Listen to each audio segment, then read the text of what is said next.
Et salut à toi, bienvenue sur un nouvel épisode du podcast Nourris ta santé.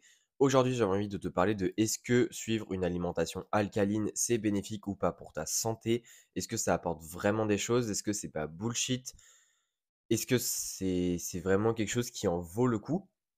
Donc voilà, j'avais envie de parler de ce sujet parce qu'effectivement, c'est un sujet qu'on en parle depuis plusieurs années et c'est encore le cas. C'est-à-dire qu'on parle beaucoup encore de ce sujet-là, il revient encore souvent et on pourrait effectivement se poser la question de est-ce que, au final, avoir une alimentation alcaline, c'est-à-dire avoir une alimentation, qui lutte contre l'acidité, de ce qu'on dit de certains aliments, hein, qui luttent contre l'acidité du corps et cetera. Eh bien, est-ce que ça marche réellement? Et est-ce que c'est quelque chose que tu peux suivre toi aussi pour justement améliorer ta santé? Donc déjà, je vais un petit peu rappeler qu'est-ce que c'est que l'alimentation alcaline, même si je viens globalement d'expliquer le principe. C'est en gros le fait de choisir certains types d'aliments qui ont un aspect alcanisant, c'est-à-dire des aliments qui ont un effet sur notre pH, donc le pH sanguin, le pH urinaire, et justement qui va permettre d'augmenter le pH et pas de le diminuer parce que il semblerait que certains aliments diminuent le pH, que ce soit du sang et de l'urine, et donc acidifient notre sang, ce qui a énormément de dommages au niveau de notre santé. Et donc, une alimentation alcaline, eh bien, le but c'est de choisir certains aliments qui n'ont pas justement cet effet acidifiant, mais plutôt l'effet inverse, et du coup de réguler en fait notre pH au final pour qu'on n'ait pas de problème de santé et pour qu'on ait plein de bénéfices au niveau de notre santé. Alors déjà, quand je dis des aliments acidifiants, des aliments alcanisants, j'ai du mal à chaque fois avec ce mot. Eh bien, il faut savoir que c'est quelque chose qui est théorique et quand j'ai dit ça, c'est pas forcément que c'est vrai. C'est-à-dire que au niveau de si un aliment est acidifiant ou pas, eh bien, il y a plusieurs indicateurs qui ont été créés. Donc il y a déjà le PRAL, donc le PRAL, ça, c'est surtout au niveau, rénal que ça a été créé, mais c'est un indice qui est très, très connu chez les personnes qui suivent ce type d'alimentation. C'est en gros le potentiel rénal de enfin, en fait, c'est le potentiel de charge d'acide au niveau des reins. C'est-à-dire que c'est un petit peu un indicateur qui te permet de savoir s'il y a beaucoup d'acidité au niveau de tes reins, hein, globalement. Et justement, bah, cet indice PRAL a été inventé pour les aliments. C'est-à-dire que, par exemple, si je dis un artichaut, eh bien, il y a tant d'indices PRAL, donc un certain nombre, qui est négatif ou positif. Et justement, cet indice PRAL, en fait, va indiquer si l'artichaut va causer de l'acidité au niveau des reins ou si justement il va causer l'inverse de l'acidité au niveau des reins. Il y a également un autre enfin pas un autre facteur, mais un autre indicateur qui existe, c'est la production nette endogène d'acide. Donc quand je dis endogène, en fait, ça veut dire dans le corps, qui est créé par le corps en lui-même, hein, et qui n'est pas créé par quelque chose d'extérieur qu'on va avaler. Et justement, cette production nette d'acide permet en fait de savoir si notre corps produit, on va dire, trop d'acidité par rapport à ce qu'il devrait ou pas. Et enfin, il y a aussi le DAL, donc le DAL, qui est tout simplement la quantité, la charge d'acide par l'alimentation qu'on va apporter. Donc ça se traduit par la dietary acid load. Et justement, bah, ça, c'est un petit peu un indicateur qui permet de savoir en fait si une personne mange trop acide ou pas. Mais évidemment, tous ces indicateurs-là, est-ce qu'ils ont vraiment un sens? Est-ce que c'est réel? Est-ce que les aliments sont vraiment acides pour certains? Est-ce que ça a vraiment des dommages? Est-ce que ça va vraiment bouger notre pH? Et c'est justement ce qu'on va parler. Alors, avant de répondre à la question, j'ai envie quand même de parler de pourquoi ces personnes-là s'intéressent autant au pH, qu'il soit sanguin ou urinaire. Bah, au final, parce que le pH a beaucoup de rôles, mais je vais quand même rappeler quelques rôles du pH parce que ça pourra te faire comprendre concrètement pourquoi est-ce que beaucoup de personnes suivent cette alimentation. Et si tu suis cette alimentation et qu'elle marche réellement, eh bien au final, quel bénéfice tu vas avoir? Alors, il faut savoir que le pH, lui, c'est quelque chose qui n'est pas à 7, enfin, qui n'est pas à 7, contrairement à ce que beaucoup de personnes, peut-être pas trop dans le scientifique, pourraient le penser, parce qu'un pH de 7, c'est un pH neutre. Mais effectivement, le pH en fait sanguin n'est pas à 7. Tout simplement parce que si le pH serait à 7, eh bien les réactions, donc les intermédiaires, c'est-à-dire les molécules intermédiaires des réactions, ne pourraient pas réagir correctement pour la simple et bonne raison que ces molécules seraient sous la forme d'ions, donc seraient sous un état ionisé parce que le pH est neutre et justement, bah, les réactions se feront beaucoup moins bien. Donc c'est pour ça en fait que le pH est plus haut. Le pH en moyenne est à 7,4, donc il est situé entre 7,35 environ et 7,45, hein. Le pH sanguin est très, très, très, enfin varie très, très peu, hein. C'est une solution tampon comme on dit. Il y a énormément de facteurs qui font varier qui font en sorte que ce pH justement ne varie pas beaucoup. Et donc 7,4, c'est un pH qui est au-dessus de neutre, c'est-à-dire qu'il n'est pas acide, il n'est pas neutre, mais il est plutôt alcalinisant. Je sais pas si le mot était bon. Et justement, bah, ce pH-là, en fait, est régulé à 7,4 si il est, on va dire, équilibré à 7,4, je cherchais le mot, par différentes solutions tampons dans le corps et notamment, il y en a une qui est, liée au CO2, à l'eau qu'on a dans le corps, par rapport au bicarbonate et également au proton H+. Donc, je vais pas rentrer dans les détails, je pense que c'est assez compliqué de l'expliquer juste en audio pour l'épisode de podcast, mais en bref, eh bien, c'est un petit peu une équation à 2 côtés, c'est-à-dire que d'un côté, il y a l'eau et le CO2 et de l'autre côté, il y a les bicarbonates et les protons H+.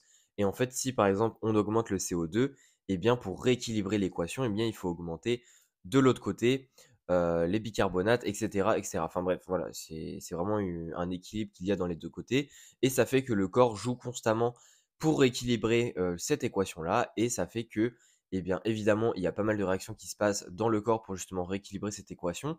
Mais au final, eh bien, le résultat final sera que le pH sanguin ne va pas bouger. Donc, même si par exemple, on fait un gros effort sportif, etc., qu'on produit plus de CO2 parce qu'on respire plus et autres, eh bien, si notre corps fonctionne bien et que ces systèmes-là fonctionnent bien, eh bien, ça fera que le pH sanguin ne va pas bouger. Mais par contre, évidemment, il y aura d'autres réactions, d'autres influences et d'autres potentielles réactions qui vont avoir de gros effets dans le corps suite à cette stabilisation de l'équation. Mais voilà, pour revenir en tout cas au pH, eh bien le pH a vraiment 3 rôles principaux dans le corps. C'est déjà au niveau du fait de délivrer l'oxygène au niveau des tissus, pour la simple et bonne raison que si le pH est acide, eh bien il va influencer justement, l'affinité de l'oxygène avec l'hémoglobine et donc il va influencer évidemment le transport de l'oxygène puisque l'hémoglobine est liée au transport de l'oxygène. Et ça d'ailleurs j'en ai parlé dans les épisodes sur le fer que j'ai fait au début du mois. Plus exactement, si le pH est acide, donc le pH sanguin est acide, eh bien ça va diminuer l'affinité de l'oxygène avec l'hémoglobine, ce qui fera qu'on aura besoin d'encore plus d'oxygène pour justement que autant d'oxygène se lie à l'hémoglobine et qu'il puisse être délivré au niveau des tissus. Pour comprendre assez simplement, en fait, c'est que quand on respire énormément, etc., eh bien, le pH sanguin peut-être varie un tout petit peu. C'est-à-dire que s'il est à 7,4, il peut descendre à 7,38, 37. Évidemment, il ne va pas au-dessus des 7,35 si notre corps fonctionne bien. Mais en tout cas, pour un effort énorme, eh bien, le pH peut varier un tout petit peu, hein, donc 0,02.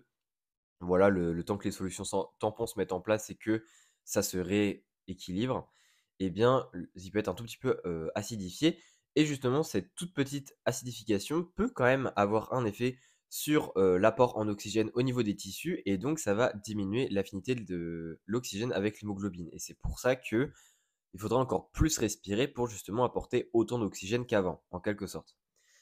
Si justement le pH n'est pas acide mais qu'il a plutôt un pouvoir alcalin, c'est-à-dire qu'il est supérieur à 7,45, eh bien ce sera l'inverse, c'est-à-dire que l'affinité va être augmentée, il y aura encore moins besoin d'oxygène pour justement se lier à l'hémoglobine. Donc, un autre rôle qu'a le pH, c'est évidemment la structure des protéines, puisque le pH, eh bien, si il n'est pas entre 7,35 et 7,45, eh bien, il va, changer les charges des protéines, parce que les protéines ont des charges, hein, c'est-à-dire que sur, chaque côté de la protéine, il y a certaines charges et le fait de changer les charges des protéines va faire que la protéine ne va plus fonctionner correctement et donc, si elle ne fonctionne plus correctement, eh bien, ça va évidemment influencer notre santé et ça va influencer notamment les tissus de notre corps puisqu'ils sont en partie constitués de protéines. Donc ça, c'est le deuxième rôle. Et enfin, le troisième rôle, eh bien, c'est lié tout simplement au processus biologique, hein, c'est-à-dire que eh bien, toutes les réactions de notre corps ont forcément besoin en partie du pH sanguin parce que, comme je l'ai dit, eh bien, les solutions tampons qui vont réguler le pH sanguin, eh bien, c'est quelque chose qui dépend du pH sanguin. et que ces réactions-là, donc liées au CO2, à l'O2, enfin à l'H2O, au bicarbonate et au proton H+, et bien ça intervient dans énormément de, réactions et par exemple les protons H+, ça intervient dans beaucoup, beaucoup, beaucoup de réactions cellulaires, notamment pardon, au niveau des membranes et autres. Donc forcément que le pH sanguin va aussi influencer énormément comment est-ce que notre corps va réagir à travers tous les tissus. Donc un petit peu pour les on a vu un petit peu pour les rôles du pH, mais maintenant ce qui nous intéresse vraiment de savoir, c'est est-ce que cette alimentation alcaline marche réellement ou pas? Déjà, est-ce qu'il y a des aliments qui ont réellement un pouvoir acidifiant ou non? Ça a été énormément étudié et c'est quand même assez contradictoire les résultats qu'on a. C'est-à-dire que beaucoup de personnes, enfin beaucoup de recherches montrent que, ce un petit peu cette classification d'aliments qui ont un pouvoir alcalini alcanisant ou un pouvoir acidifiant n'ont pas vraiment enfin n'a pas vraiment de d'intérêt, n'a pas vraiment fait ses preuves. D'autres personnes montrent l'inverse. Enfin bref, c'est assez contradictoire. Mais en tout cas, au niveau des bénéfices de suivre une alimentation alcaline, eh bien, ça a été prouvé que pour tout ce qui est la prévention du cancer, eh bien, il n'y a pas encore de données, enfin pas encore assez de données. Au niveau de la santé du dos, eh bien, il y a quelques données qui montrent que ça pourrait avoir des bénéfices, mais c'est que une et 2 études et ces études sont très, peu qualitatives, donc forcément, ça ne peut pas amener à une conclusion. Donc pour le moment, on n'a pas assez de données aussi. Au niveau, plutôt de la masse musculaire, pareil, il y a pas assez de données, on n'a pas encore trop étudié le sujet. Par contre, ce qui a été plus étudié, c'est au niveau des bénéfices comme par exemple la santé osseuse. Là, il y a beaucoup plus d'études et justement ce qu'on trouve, c'est au niveau du risque de fracture, eh bien, il n'y a pas de différence entre une personne qui mange, on va dire, normal et une personne qui suit une alimentation alcaline. Et au niveau de la santé, enfin de la densité osseuse, eh bien, on a trouvé quelques résultats comme quoi les personnes qui suivent une alimentation alcaline ont un petit peu plus de densité osseuse que les personnes qui mangent normal et notamment une densité osseuse plus élevée au niveau de la colonne vertébrale et au niveau du fémur. Mais ça reste très, très faible, hein, c'est-à-dire que c'est une différence qui est significative, mais une différence significative qui est plutôt faible, qui est peu robuste. Et ça fait qu'avec, si on prend en compte la qualité des études, la quantité des études, le nombre de sujets qu'il y a dedans et autres, eh bien, ce n'est pas encore quelque chose qui nous permet de faire une conclusion de oui, l'alimentation alcaline a réellement des bénéfices sur la santé osseuse. Donc, globalement, en fait, ce qu'on peut dire, c'est que non, l'alimentation alcaline n'a pas de bénéfices sur la santé, ou du moins pour le moment, on ne voit pas forcément d'intérêt à suivre cette alimentation par rapport à une alimentation équilibrée basique. Alors, quand je dis basique, c'est pas le pH, hein. Quand je dis basique, c'est juste le fait de manger normalement. Ce qu'il faut également comprendre par contre, c'est que pourquoi possiblement il y a des effets bénéfiques dans certaines études de l'alimentation alcaline, eh bien c'est tout simplement parce que les aliments qui sont considérés comme étant alcalins, eh bien c'est plutôt tout ce qui est légumes et fruits. Et ce qui est intéressant en fait, c'est que les personnes qui suivent ce type d'alimentation-là, évidemment, pour la plupart, mangent beaucoup plus de fruits et légumes que les personnes qui ne mangent pas, enfin qui mangent normalement et qui ne suivent pas une alimentation alcaline. Et puisque les fruits et légumes ont énormément, et ça a été déjà prouvé énormément de fois qu'ils ont beaucoup de bénéfices sur la santé, eh bien peut-être que c'est le simple fait de manger plus de fruits et légumes et d'un petit peu plus équilibrer tous les groupes alimentaires dans notre journée en incluant davantage de ce type d'aliments qui fait que, eh bien, il y a des bénéfices sur la santé et que notamment il y a possiblement des bénéfices sur la santé osseuse. Évidemment, ça reste des théories, on n'a pas encore vraiment prouvé que ça vient de ça, mais en tout cas, c'est quelque chose qui est possible et qu'on peut garder en tête. Mais voilà, globalement, j'ai répondu à ta question que tu te posais, c'est est-ce que l'alimentation alcaline, c'est réel ou pas? Globalement, pour le moment, c'est qu'on n'a pas assez de données et que donc ça ne vaut pas du tout la peine de suivre ce type d'alimentation puisqu'on n'a pas assez de données robustes pour te faire dire que faire tous les efforts entre trier les aliments enfin, les aliments qui ont un effet acidifiant, un effet plutôt inverse, eh bien, est-ce que ça vaut le coup ou pas? Pour le moment, non, ça ne vaut pas le coup. Manger juste équilibré, ça apportera largement assez de bénéfices à ta santé pour que tu ne puisses ne pas te préoccuper de cette alimentation alcaline. Voilà, en tout cas, j'espère que cet épisode t'aura plu. Encore une fois, si tu souhaites aller plus loin et mieux équilibrer ta santé, n'hésite pas à m'envoyer un message sur Instagram et on pourra parler de tout ça. On pourra même faire un appel gratuit pour que je puisse t'orienter un petit peu plus sur est-ce que tu m'enchaînements, qu'est-ce que tu peux faire pour améliorer ça. Et on se dit à la prochaine. Allez, ciao.